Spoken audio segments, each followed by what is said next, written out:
แปลหนังสือธรรมบทภาคที่4คาถาเป็นเครื่องพรรณนาซึ่งเหนือความแห่งวรรคอันบัณฑิตกำหนดแล้วด้วยพระอรหันต์เรื่องแห่งหมอชีวกหน้า53ตั้งแต่อรหันตวัคคะวันนาชีวกะวัตถุเป็นต้นไป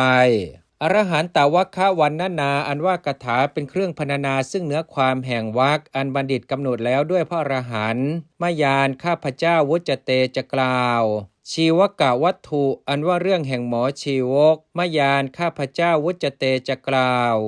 สถานว่าพระศาสดาวิหารันโตเมื่อประทับอยู่ชีวกรรมพวันเนในชีวกรรมพวันอารัพะทรงปรารภชีวเกนะปุถถปัญหังเขตปัญหังซึ่งปัญหาชีวเกนะอันหมอชีวกปุถถะขีดทูลถามแล้วชีวเกนะปุถถปัญหังซึ่งปัญหาอันหมอชีวกทูลถามแล้วกเทสีตรัสแล้วธรรมเทศนังซึ่งพระธรรมเทศนาอิมังนี้อิติว่าคตัตทิโนอิติดังนี้เป็นต้น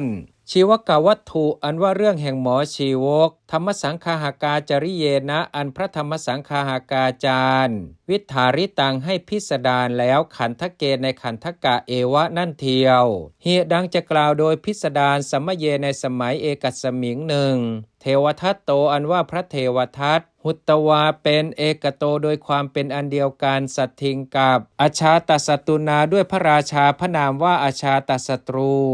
อภิรุหิตวาขึ้นเฉพาะแล้วคิดชกูดต่างสู่ภูเขาชื่อว่าคิดชกูดปทุทธจิตโตผู้มีจิตอันโทษประทุษร้ายแล้วจินเตตวาคิดแล้วอิติว่าอาหังอันว่าเราวัทิสามิจากปรงพระชนสัทธารังซึ่งพระศาสดาอิติดังนี้ปวิชิกลิ้งแล้วศิลังซึ่งศิลาปัพพตากูตานิอันว่ายอดแห่งภูเขาทั้งหลายทเวสองสัมปติฉิงสุรับพร้อมแล้วตังศิลังซึ่งศิลานั้นปปติการว่าสเกตพิชิตวาคตาแตกไปแล้วตโตศิลาโตจากศิลานั้นอภิหนิตวากระทบแล้วปาทางซึ่งพระบาทภควโตของพระผู้มีพระภาคเจ้าโลหิตตังยังพระโลหิตอุปาเทสิให้เกิดขึ้นแล้วเวทนาอันว่าเวทนาผู้สาอันกล้าปวัตติงสุเป็นไปทั่วแล้วภิกขุอันว่าภิกษุทั้งหลายนายิงสุนำไปแล้วสัทธารังซึ่งพระศาสดามัทธกุฉิงสู่สวนชื่อว่ามัทธกุชิสัทธาอันว่าพระศาสดาขันตุกาโมทรงเป็นผู้พระประสงค์เพื่ออันเสด็จไปชีวกรรมพวนางสู่ชีวกรรมพวันมัทธกุชิโตจากสวนชื่อว่ามัทธกุชิตโตปิแม้นั้นหุตวาเป็นอาหาตรัสแล้วอิติว่าตุมเหอันว่าเธอทั้งหลายเนทะจงนำไปมังซึ่งเราตัทธาชีวกรรมพวันเนในชีวกรรมพวันนั้นอิติดังนี้ภิกขุอันว่าภิกษุทั้งหลายอาทายะพาเอาแล้วภัควันตังซึ่งพระผู้มีพระภาคเจ้าอคัมมังสุได้ไปแล้วชีวกรรมพวนางสุชีวกรรมพวันชีวโกนว่าหมอชีวกยตวารู้แล้วปวัตติงซึ่งความเป็นไปทั่วต่างนั้นคันตวาไปแล้วสันติกังสู่สำนักสัตถุของพระศาสดาทัตตวาถวายแล้วติคินะเภสัชชังซึ่งเภสัชอันกล้าวณปฏิกมัฏฐายะเพื่อประโยชน์แก่การสมานซึ่งแผลพันทิตวาพันแล้วว่านางซึ่งแผลอโวจะได้กราบทูลแล้วเอตังวัจนังซึ่งคำนั่นสัทธารังกะพระศาสดาอิติว่าพันเตข้าแต่พระองค์ผู้เจริญเภสัชชังอันว่าเภสัชมยาอันข้าพระองค์กตังกระทำแล้วมนุษย์สัสสะแก่มนุษย์เอกสะคนหนึ่งอันโตนคเรในภายในแห่งพระนครอาหังอันว่าข้าพระองค์คันตวาไปแล้วสันติกังสู่สำนักตัสสะมนุษย์สัสสะของมนุษย์นั้นอาคมิสสามิจักมาเภสัชชังอันว่าเภสัชอีทางนี้ติทตุจงตั้งอยู่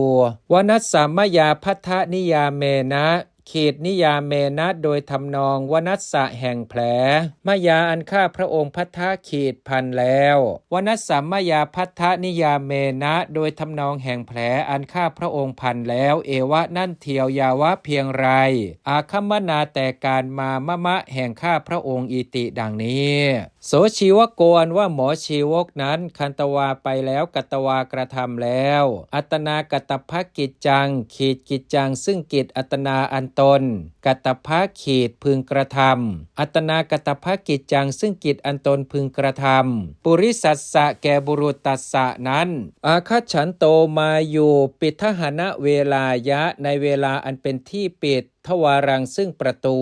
ณสัมปาปุนิไม่ถึงพร้อมแล้วทวารังซึ่งประตู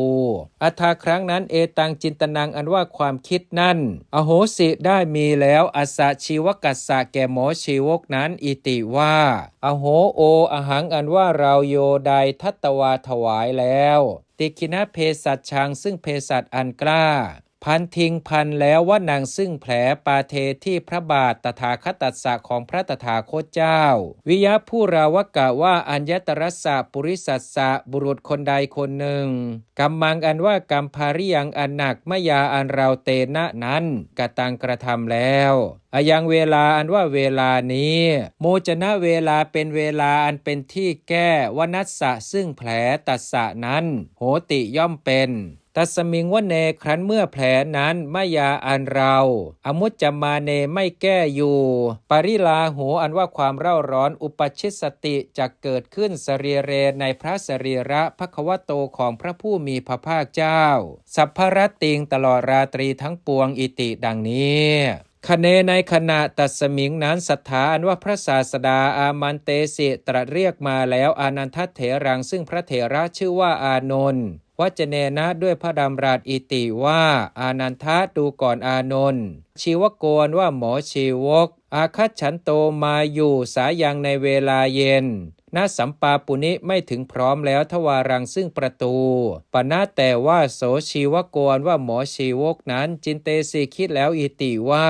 อายังเวลาว่าเวลานี้โมจนะเวลาเป็นเวลาอันเป็นที่แก้วนัสสะซึ่งแผลโหติย่อมเป็นอิติดังนี้ตวังอันว่าเธอโมเจหิจงแก้นางว่านางซึ่งแผลนั้นอิติดังนี้เทโรอันว่าพระเถระโมเจสีแก้แล้ววโนอันว่าแผลอปคโตไปปราดแล้ววิยะราวกะฉันลิอันว่าสะเก็ดไม้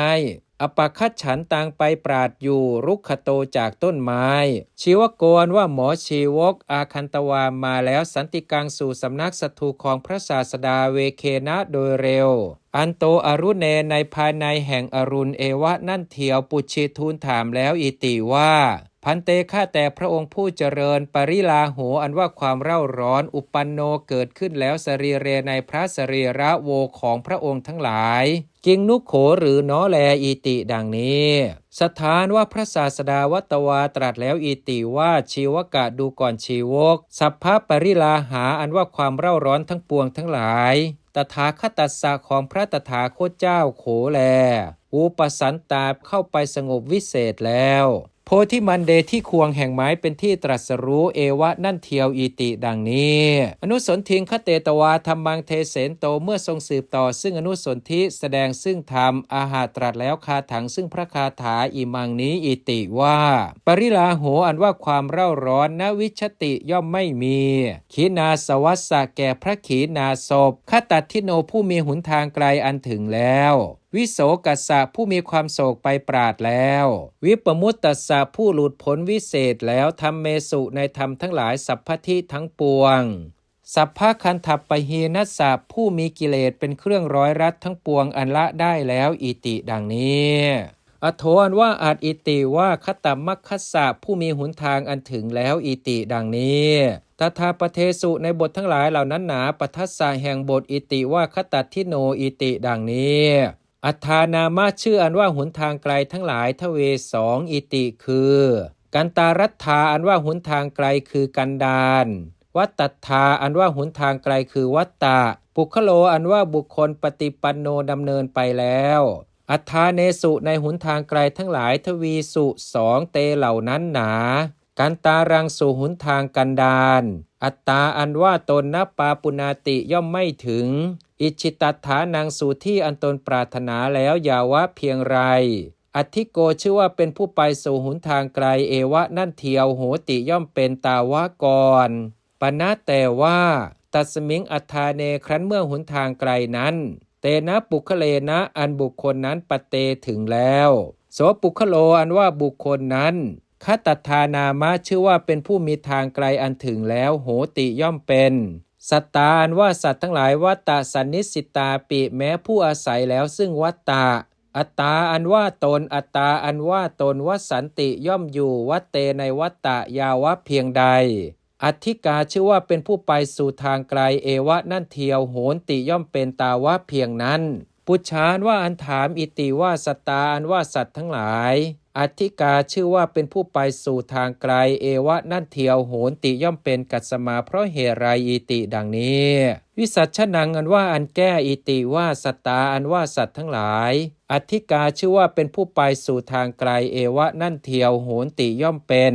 วัตตัสสะอัตนาอเขปิตตาขีตตาเพราะความที่วัตตัสสะแห่งวัตตะอเขปิตาขีดเป็นธรรมชาติอัตนาอันตนอเขปิตะขีดไม่ให้สิ้นไปแล้ววัตตัสสะอัตนาอเขปิตตาเพราะความที่แห่งวัตตะเป็นธรรมชาติอันตนไม่ให้สิ้นไปแล้วอิติดังนี้อริยปุคคลาอันว่าพระอริยบุคคลทั้งหลายโสตาปนาทโยปิแม้มีพระโสดาบันเป็นต้นอธิกาชื่อว่าเป็นผู้ไปสู่ทางไกลเอวะนั่นเทียวโหนติย่อมเป็นปณะส่วนว่าขีนาสโวอันว่าพระขีนาศพวัตตังเขเปตวาทิโตทิโตผู้วัตตังยังวัตตะเขเปตวาให้สิ้นไปแล้วทิโตตั้งอยู่แล้ววัตตังเขเปตวาทิโตผู้ยังวัตตะให้สิ้นไปแล้วตั้งอยู่แล้วคัตถานามะชื่อว่าเป็นผู้มีทางไกลอันถึงแล้วโหติย่อมเป็นปริลาโหอันว่าความเร่าร้อนณวิชติย่อมไม่มีตัสสะขีนาสวัสสะแก่พระขีนาศพนั้นคตัตถิโนผู้มีทางไกลอันถึงแล้วอโถอันว่าอาจอิติว่าวิโสกัสสะชื่อว่าผู้มีความเศร้าโศกไปปราดแล้ววัตตมูลกัสสะโสกัสสะวิคตตาขีตตาเพราะความที่โสกัสสะแห่งความเศร้าโศกวัตตมูลกัสสะอันมีวัตตะเป็นมูลวิคตะขีดเป็นสภาพไปปราดแล้ววัตตมูลกัสสะโสกัสสะวิคตตาเพราะความที่แห่งความเศร้าโศกอันมีวัตตะเป็นมูลเป็นสภาพไปปราดแล้วอิติดังนี้ปัทัสสะแห่งบทอิติว่าวิโสกัสสะอิติดังนี้อโถอันว่าอาจอิติว่าวิปมุตตัสสะผู้หลุดพ้นวิเศษแล้วขันธาที่ทำเมสุในธรรมมีขันเป็นต้นทั้งหลายหนาสเพสุทั้งปวงอิติดังนี้คาถาปัทัสสะแห่งบาทแห่งพระคาถาอิติว่าวิปมุตตัสสะสัพพทิอิติดังนี้อโถอันว่าอาจอิติว่าสัพพคันทัปปหีนัสสะชื่อว่าผู้มีกิเลสเป็นเครื่องร้อยรัดทั้งปวงอันละได้แล้วจตุนังคันถานังอัตนาปหีนัตตาขีตตาเพราะความที่คันถานังแห่งกิเลสเป็นเครื่องร้อยรัดทั้งหลายจตุนังสี่ปหีนะขีดเป็นกิเลสอัตนาอันตนปหีนะขีดละได้แล้วจตุนังคันถานังปหีนัตตาเพราะความที่แห่งกิเลสเป็นเครื่องร้อยรัดทั้งหลายสี่เป็นกิเลสอันตนละได้แล้วอิติดังนี้คาถาปาทัสสะแห่งบาทแห่งพระคาถาอิติว่าสัพพคันทัปปหีนัสสะอิติดังนี้